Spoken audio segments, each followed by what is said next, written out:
हिंदू के editorial analysis में आपका स्वागत है। आज हम एक बहुत ही ज़रूरी सवाल पर बात करने वाले हैं, जो सीधे सीधे हमारी खाने की थाली से जुड़ा है। क्या हमारे फूड सिस्टम्स न्याय संगत हैं? देखिए, यूपीएससी के लिहाज से ये समझना बहुत ज़रूरी है कि हमारा खाना, हमारा भोजन किस तरह से इस प्लैनेट के भविष्य को तय कर रहा है। तो चलिए इस पूरे मुद्दे को परत दर परत समझते हैं।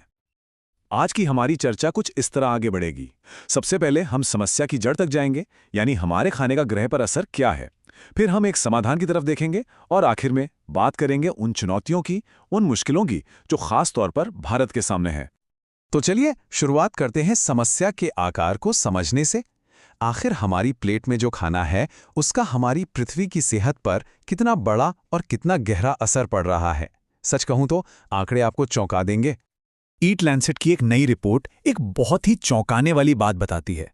सोचकर देखिए, दुनिया में 6 प्लैनेटरी बाउंड्रीज हैं जो हम लांघ चुके हैं, मतलब पार कर चुके हैं, और उनमें से 5, जी हां 5 के लिए सिर्फ और सिर्फ हमारा फूड सिस्टम जिम्मेदार है।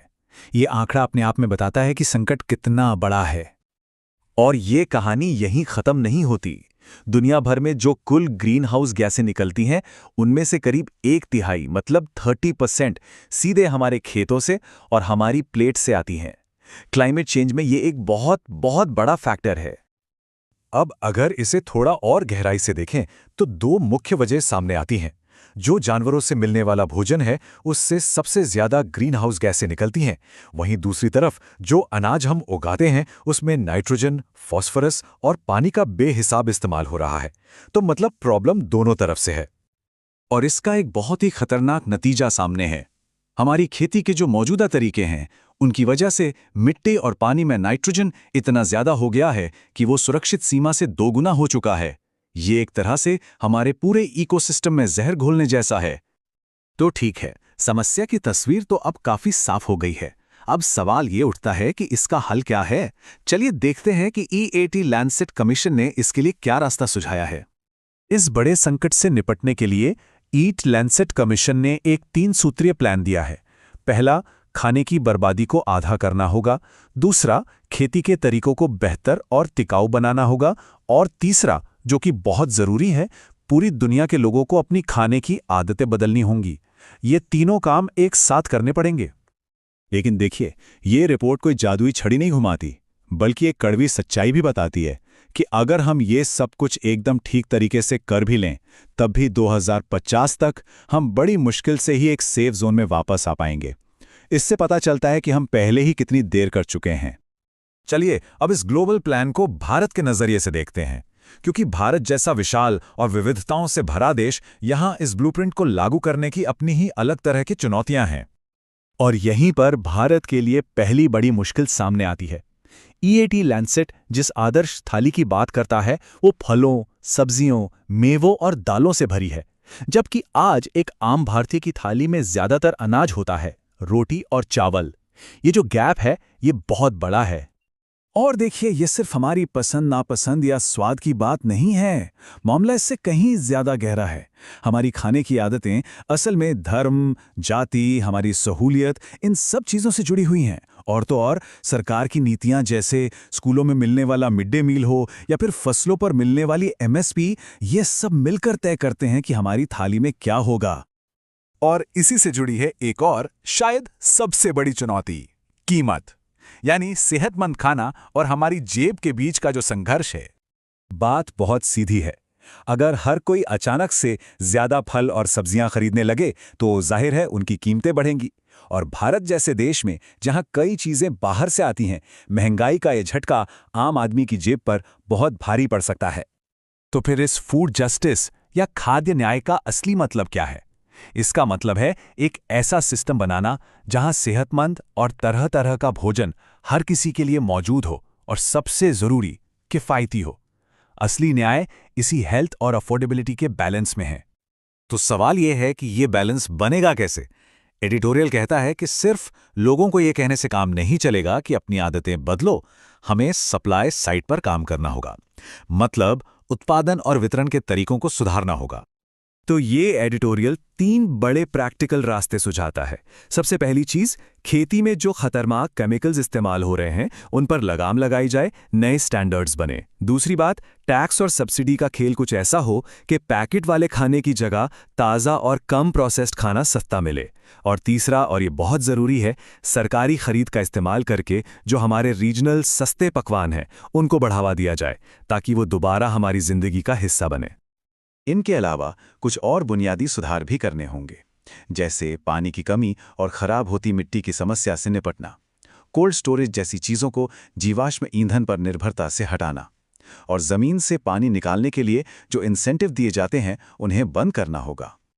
अब ये सारे समाधान सुनने में तो बहुत अच्छे लगते हैं, लेकिन इन्हें जमीन पर उतारना उतना आसान नहीं है। रास्ते में कुछ बहुत बड़ी सिस्टमैटिक रुकावटें हैं जो इस पूरे बदलाव को रोक सकती हैं। ईट लैंसेट कमीशन 3 बड़ी दीवारों की ओर इशारा करता है। पहली, बाजार पर कुछ ही बड़ी कंपनियों का कब्जा होना। दूसरी, मजदूरों का शोषण या पर्यावरण को नुकसान पहुंचाने वालों के लिए कोई कड़े नियम कानून न होना। और तीसरी, नीतियों पर बड़ी बड़ी कंपनियों का जरूरत से ज्यादा असर। तो फिर असली न्याय आएगा कैसे?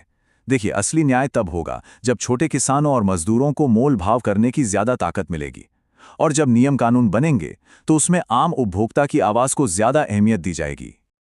और यहीं पर हम आज के विश्लेषण के सबसे अहम सवाल पर आते हैं कि मजदूरों और उपभोक्ताओं के लिए ये जो सुरक्षा उपाय हैं, ये सिर्फ कागज पर एक अच्छी बात न रहकर हकीकत में एक गारंटी कैसे बन सकती हैं, इस पर सोचना बहुत जरूरी है। हमारा अगला और दूसरा संपादकीय विषय एक बहुत ही अहम और कह सकते हैं व्यक्तिगत कानूनी सवाल से जुड़ा है।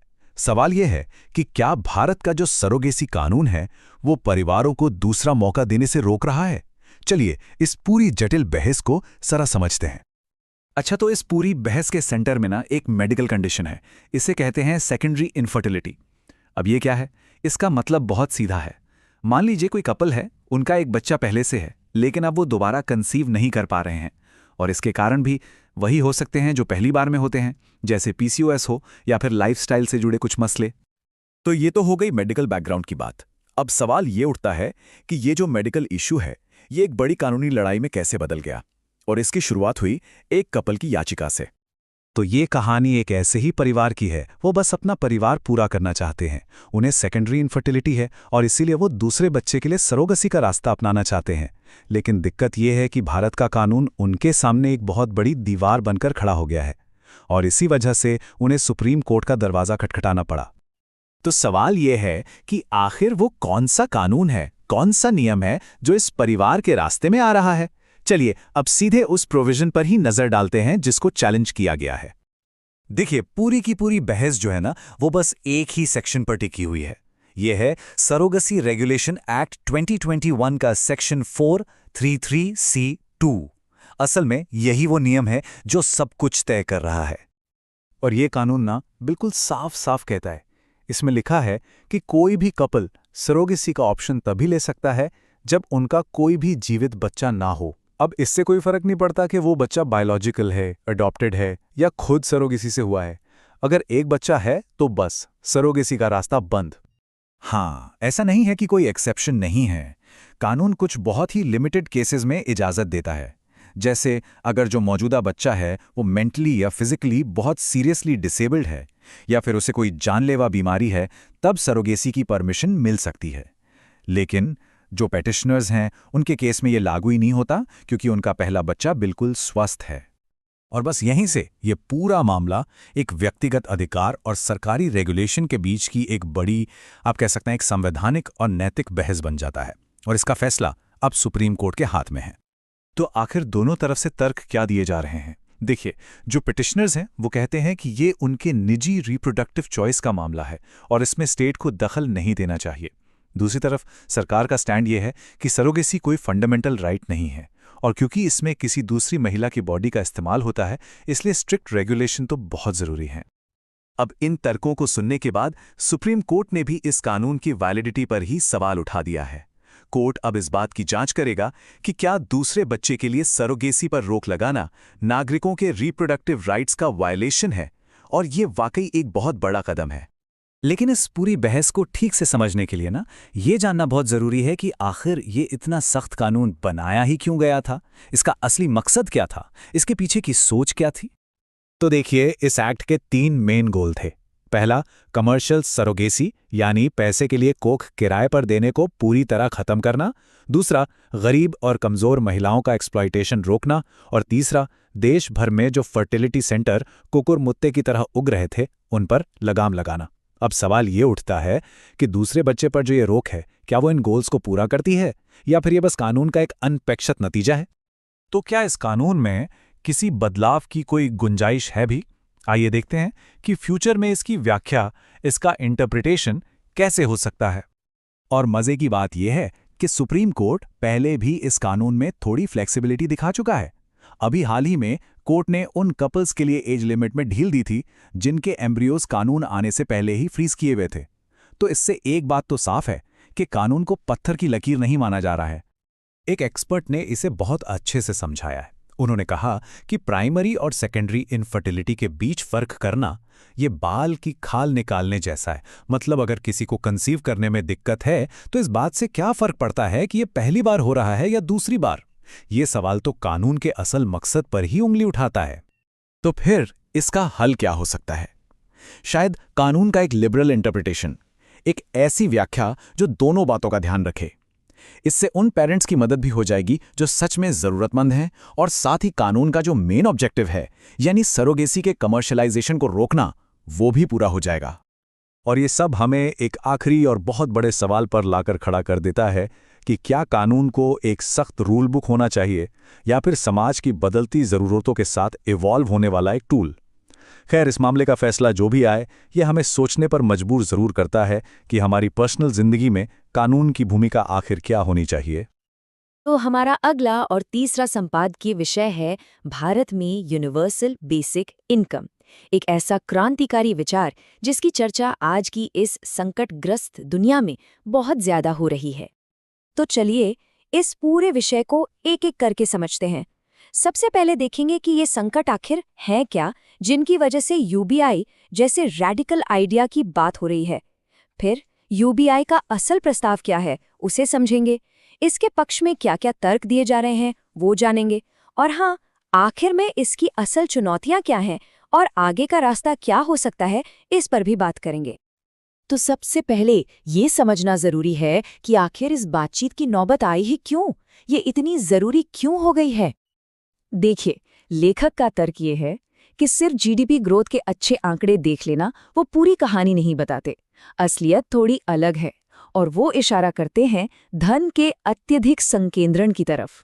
अब ये चार्ट देखिए, ये साफ साफ दिखाता है कि देश की लगभग 77% दौलत सिर्फ ऊपर के 10% लोगों के पास है और बाकी जो 90% आबादी है उसके हिस्से में आती है सिर्फ 23% दौलत। ये कितना बड़ा फासला है।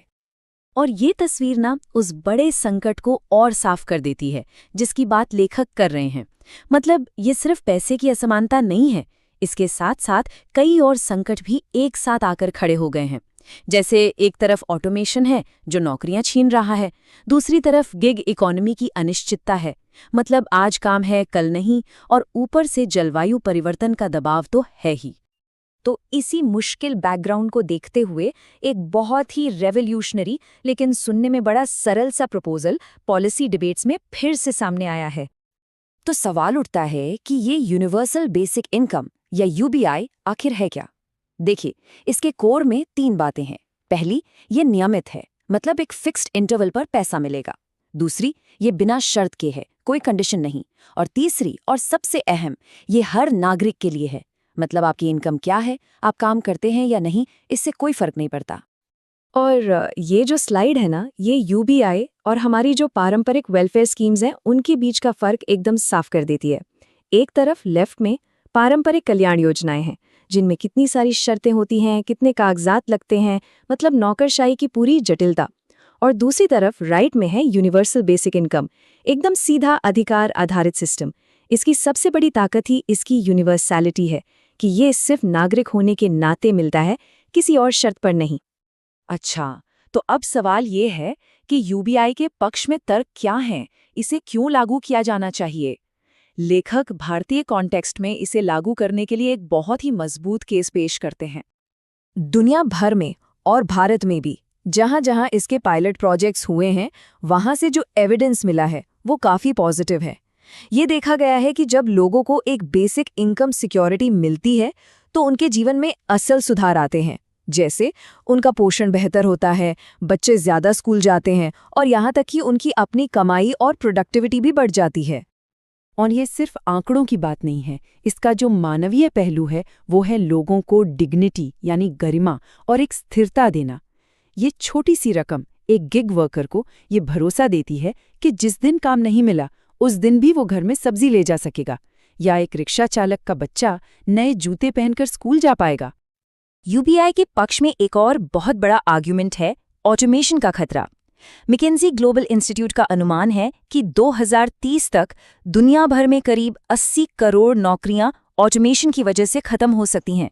ये एक बहुत बड़ा आंकड़ा है। ऐसे में यूबीआई एक इकोनॉमिक शॉक एब्जॉर्बर, एक सुरक्षा कवच की तरह काम कर सकता है। तो यूबीआई सिर्फ एक सेफ्टी नेट नहीं है, तर्क इससे भी कहीं ज्यादा गहरा है।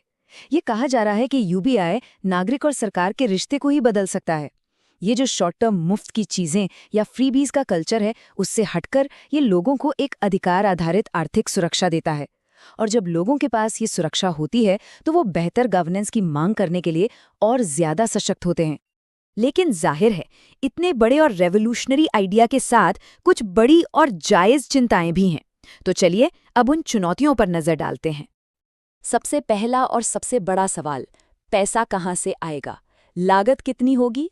और ये आंकड़ा देखिए, एक अनुमान के मुताबिक अगर गरीबी रेखा के बराबर भी एक न्यूनतम यूबीआई दिया जाए तो इसका सालाना खर्च भारत की जीडीपी का लगभग 5% होगा। ये एक बहुत बड़ी रकम है। तो फंडिंग तो सबसे बड़ी चुनौती है ही, लेकिन ये अकेली नहीं है, और भी कई मुश्किलें हैं। जैसे यूनिवर्सैलिटी का सवाल, मतलब अगर ये सबको मिलेगा तो इसका पैसा अमीर लोगों के पास भी जाएगा, जिससे इसका जो असल मकसद है गरीबों की मदद करना, वो शायद थोड़ा कमजोर पड़ जाए। फिर है टेक्नोलॉजी का गैप। दूर दराज के इलाकों में आज भी डिजिटल लिटरेसी और बैंक कनेक्टिविटी की कमी है, तो पैसा उन तक पहुंचेगा कैसे? तो सवाल ये है कि इन चुनौतियों को देखते हुए इतनी बड़ी पॉलिसी को लागू कैसे किया जा सकता है। लेखक इसका जवाब देते हैं एक एक करके, यानी एक फेज्ड अप्रोच के साथ। तो ये जो रास्ता सुझाया गया है वो ऐसा नहीं है कि एक दिन में सब कुछ बदल दिया जाए, बल्कि ये धीरे धीरे एक एक कदम बढ़ाने की बात करता है। जैसे स्टेप 1, सबसे पहले सबसे कमजोर समूहों को टारगेट किया जाए, जैसे महिलाएं, बुजुर्ग या विकलांग व्यक्ति। स्टेप 2, शुरुआत में यूबीआई को पीडीएस या मनरेगा जैसी मौजूदा योजनाओं को हटाने के लिए नहीं, बल्कि उनके साथ साथ चलाया जाए। और स्टेप 3, जो डिजिटल डिवाइड है, यानी डिजिटल साक्षरता और बैंक कनेक्टिविटी की जो कमी है, उसे पूरी तरह से खत्म किया जाए ताकि ये सुविधा हर किसी तक पहुंच सके। और आखिर में लेखक इस पूरी बहस को एक नए नजरिए से देखने को कहते हैं। वो कहते हैं कि सवाल ये नहीं है कि क्या हम यूबीआई का खर्च उठा सकते हैं, बल्कि असली सवाल ये है कि क्या हम अपने समाज में बड़े पैमाने पर फैली इस आर्थिक असुरक्षा की लोकतांत्रिक कीमत चुकाने का जोखिम उठा सकते हैं। ये एक ऐसा सवाल है जो हमें सोचने पर मजबूर करता है। हमारा चौथा और अंतिम संपादकीय विषय है भारत के चुनाव आयोग यानी ईसीआई का एक बहुत ही अहम फैसला ये कि देश भर में जो वोटर लिस्ट रिवीजन हो रहा है उससे असम को बाहर रखा जाएगा। और इस एक फैसले ने कई बड़े सवाल खड़े कर दिए हैं। नमस्कार। तो चलिए आज एक बहुत ही पेचीदा सवाल को समझने की कोशिश करते हैं। जब ईसीआई पूरे देश में वोटर लिस्ट को अपडेट कर रहा है तो फिर असम को इस पूरी प्रक्रिया से अलग थलग क्यों रखा जा रहा है? आइए इस पहेली की एक एक परत को खोलकर देखते हैं। इस पूरी कहानी को समझने के लिए हम इसे 5 हिस्सों में देखेंगे। सबसे पहले बात करेंगे उस राष्ट्रव्यापी संशोधन की जिसमें असम शामिल नहीं है। फिर एनआरसी की उलझन को सुलझाएंगे। उसके बाद असम के अनोखे नागरिकता कानून को जानेंगे। फिर संस्थाओं के टकराव की तह तक जाएंगे और आखिर में समझेंगे कि इस सब का मतलब क्या है।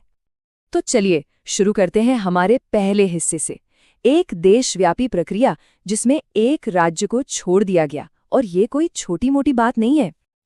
अच्छा, तो चुनाव आयोग जो ये प्रक्रिया चला रहा है, इसका एक खास नाम है स्पेशल इंटेंसिव रिवीजन या एसआईआर। इसका मकसद, जैसा कि नाम से ही जाहिर है, बिल्कुल साफ है। पूरे देश में वोटर लिस्ट को अपडेट करना, ताकि वो एकदम सटीक और अप टू डेट हो। और यहीं से असली सवाल शुरू होता है। ईसीआई ये प्रक्रिया देश के कई राज्यों में कर रहा है, तो फिर असम को क्यों बाहर रखा जा रहा है, वो भी तब जब अगले ही साल वहां चुनाव होने हैं? आखिर क्या है वो गुत्थी जिसे सुलझाने की जरूरत है? और ये सवाल हमें हमारी पड़ताल के दूसरे हिस्से पर लाता है, एनआरसी का धुआं। यहां हम देखेंगे कि जो आधिकारिक वजह बताई जा रही है और जो जमीनी हकीकत है, उसमें कितना बड़ा अंतर है। अब जरा इस पर गौर कीजिए। एक तरफ ईसीआई का दावा है कि असम में नागरिकता तय करने का काम बस पूरा होने ही वाला है, लेकिन असलियत क्या है? हकीकत तो ये है कि असम की final national register of citizens यानी एनआरसी लिस्ट 31 अगस्त 2019 को ही आ चुकी थी। दोनों बातों में जमीन आसमान का फर्क है। ये कोई छोटा मोटा काम नहीं था। कुल 3.30 करोड़ लोगों ने एनआरसी में शामिल होने के लिए अप्लाई किया था। सोचिए कितना बड़ा पैमाना था इसका। और इस बेहद लंबी और खर्चीली प्रक्रिया के बाद जब फाइनल लिस्ट आई तो 19 लाख से भी ज्यादा लोग इस लिस्ट से बाहर थे। और इस पूरे महाअभियान पर खर्चा कितना आया? 1600 करोड़ रुपए से भी ज्यादा। इतना बड़ा निवेश सिर्फ एक काम के लिए किया गया था, नागरिकता पर एक आखिरी और निर्णायक लिस्ट तैयार करना। तो अब सवाल उठता है कि असम इतना अलग क्यों है? इसका जवाब हमें मिलता है हमारे तीसरे पड़ाव में, जो इस पूरे मामले की जड़ तक जाता है। असम का अनोखा नागरिकता कानून और उसके विशेष प्रावधानों का इतिहास। देखिए, असम के इस पूरे मामले के केंद्र में है नागरिकता कानून का एक खास सेक्शन, धारा 6A। इसे 1985 के ऐतिहासिक असम समझौते के बाद कानून में डाला गया था। ये धारा सिर्फ और सिर्फ असम के लिए नागरिकता का एक अलग कानूनी फ्रेमवर्क बनाती है, जिसकी कट ऑफ डेट भी बाकी देश से बिल्कुल अलग है। इस टाइमलाइन को देखने से पूरी तस्वीर साफ हो जाती है। 1955 में पूरे देश के लिए एक नागरिकता कानून आया। फिर 1985 में असम समझौते के बाद ये खास धारा 6A जोड़ी गई। और अभी इसी साल 2024 में सुप्रीम कोर्ट ने भी इस धारा की संवैधानिक वैधता पर अपनी मोहर लगा दी। मतलब असम की ये खास कानूनी स्थिति अब और भी पुख्ता हो गई है। और ये सारी बातें हमें लाकर खड़ी करती हैं हमारे चौथे और सबसे क्रूशल पॉइंट पर, क्षेत्राधिकार का संघर्ष। सीधा सवाल ये है कि भाई नागरिक कौन है, ये तय करेगा कौन? यहाँ पर ना दो बड़ी संस्थाएं हैं और दोनों के काम और अधिकार बिल्कुल अलग अलग हैं। एक तरफ एनआरसी है, जिसे नागरिकता अधिनियम 1955 के तहत बनाया गया और जिसकी निगरानी खुद सुप्रीम कोर्ट ने की। दूसरी तरफ है चुनाव आयोग, जिसका काम है लोक प्रतिनिधित्व अधिनियम 1950 के तहत वोटर लिस्ट तैयार करना। दोनों के कानूनी आधार और मकसद एकदम अलग हैं। तो अब समझिए कि ईसीआई के लिए असली मुश्किल क्या है। अगर वो असम में वोटर लिस्ट का रिवीजन करता है तो वो एक तरह से कानूनी पछड़े में पड़ जाएगा। एनआरसी एक फाइनल लिस्ट है, ईसीआई की प्रक्रिया एक पैरेलल सिटीजनशिप चेक जैसी बन जाएगी। सोचिए क्या होगा अगर कोई व्यक्ति एनआरसी के हिसाब से तो नागरिक है, लेकिन वोटर लिस्ट में उसका नाम नहीं है। ये तो एक बड़ा कानूनी विरोधाभास खड़ा कर देगा। और सबसे बड़ी बात, ईसीआई का काम चुनाव कराना है, नागरिकता पर फैसले देना नहीं। तो आखिर में सवाल ये है कि ये सब इतना जरूरी क्यों है? ये सिर्फ एक प्रक्रिया की बात नहीं है, मामला उससे कहीं ज्यादा बड़ा है। ये मामला है हमारी संस्थाओं की अखंडता को बनाए रखने का। जैसा कि इस विश्लेषण में कहा गया है, और ये बात बहुत पते की है, ईसीआई को स्वतंत्र और निष्पक्ष चुनाव कराने की अपनी प्राथमिक भूमिका पर ध्यान केंद्रित करना चाहिए, न कि एक समानांतर नागरिकता न्यायाधिकरण का भार ग्रहण करना चाहिए। ये लाइन इस पूरी बहस का सार है। तो बड़ी तस्वीर क्या उभर कर आती है? पहली बात, सुप्रीम कोर्ट की निगरानी में जो प्रक्रिया पूरी हो चुकी है, उसकी अंतिमता का सम्मान होना चाहिए। दूसरी, असम के लोगों को और ज्यादा अनिश्चितता में धकेलने से बचना चाहिए। और सबसे बढ़कर हमारी संस्थाओं के काम करने की जो सीमाएं हैं, वो साफ रहनी चाहिए, ताकि देश की लोकतांत्रिक और कानूनी व्यवस्था पर लोगों का भरोसा बना रहे। तो हम आपको इसी एक बड़े सवाल के साथ छोड़े जा रहे हैं। जब संस्थाओं की भूमिकाएं आपस में उलझने लगती हैं, तो हमारे सामाजिक ताने बाने और कानून के राज की कीमत आखिर कौन चुकाता है? Thank you for watching this video. If you like it, then please share and subscribe. Thank you.